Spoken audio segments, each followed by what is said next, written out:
Where did the Igbo people originally come from? This question has fascinated scholars, historians, and the Igbo themselves for centuries.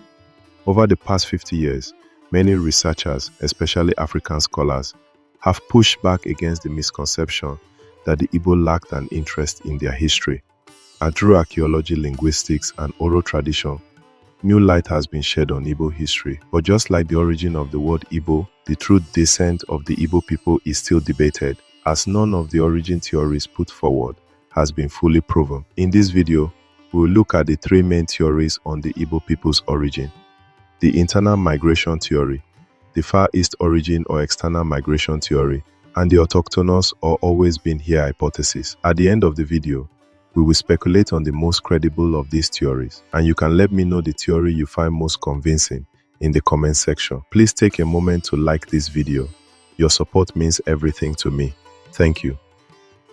The Igbo people are one of the major ethnic groups in Nigeria, with their homeland located in the southeastern region of the country. They inhabit an area divided by the Niger River into two unequal sections. In pre-colonial era, the Igbo lived in decentralized communities, often organized into village groups or clans. There was no sense of a pan-Igbo consciousness until the advent of colonialism. Actually, the word Igbo may have originally meant community. Because of this decentralized nature, pinpointing the origin of the Igbo people is a bit more complicated than usual. The internal migration theory of Igbo origins suggests that the Igbo people emerged from within present-day Nigeria. According to this theory, early Igbo groups, mainly hunters and gatherers, likely migrated gradually from areas around the Niger-Benue confluence into their current homelands around 4000 to 3000 BC. This theory is supported by a combination of archaeological and linguistic evidence. The archaeological site at Ugwale in Abia State, one of the largest ancient stone tool manufacturing sites in West Africa, shows continuous human occupation from 2935 BC to AD 15. The lowest level of this site is said to show evidence that humans inhabited the region as far back as 250,000 years ago. Meanwhile, the findings at the Nsukka and Afikpo archaeological sites revealed early Iron Age settlements with dates that overlapped with the upper level of the Ugwale site. Pottery shards found at all these sites resemble contemporary Igbo pottery in form and decoration. This evidence points to indigenous development by the Igbo in the southeastern region. Linguistically, the Igbo language belongs to the Kwa subgroup of the Niger-Congo family, which likely branched out from the Niger-Benue area, and the Igbo language is supposed to have started separating from its parent languages around 6000 BC. Linguists argue that the spread and diversification of Igbo dialects suggests a long period of settlement rather than recent external migration. Based on the theory of internal migration, the Igbo have been living in their homeland since at least the 3rd millennium BC. The second theory, and a relatively recent one, is the external migration theory. It suggests that the Igbo people are descendants of Jews who migrated from the Far East, possibly Egypt, or preferably Israel. Colonial-era scholars like Plessy and Murray Talbot theorized that the Nubian Wars of Amenemhat, or the conquest of Egypt by Hyksos around 1870 BC, pushed people south and west, some of whom ended up in present-day Nigeria. The theory gained traction partly due to what is seen as cultural similarities between the Igbo and ancient Hebrews.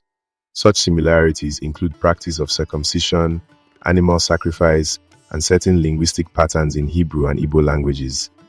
British missionaries in the 20th century like George Baston even compared Igbo customs to Levitical practices in the Bible. He suggested that some elements of Igbo religion and language may have Jewish roots.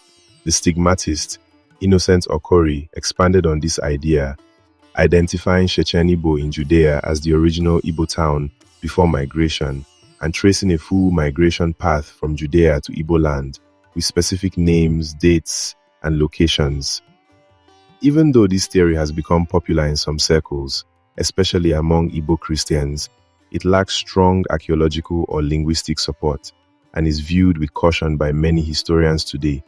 One can also say it resembles the typical colonial viewpoint that anything good in the black race must have come from outside.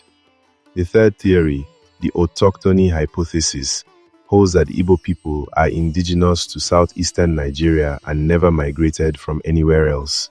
According to some scholars, archaeological findings suggest that the Igbo have lived in their present homeland from the dawn of human history.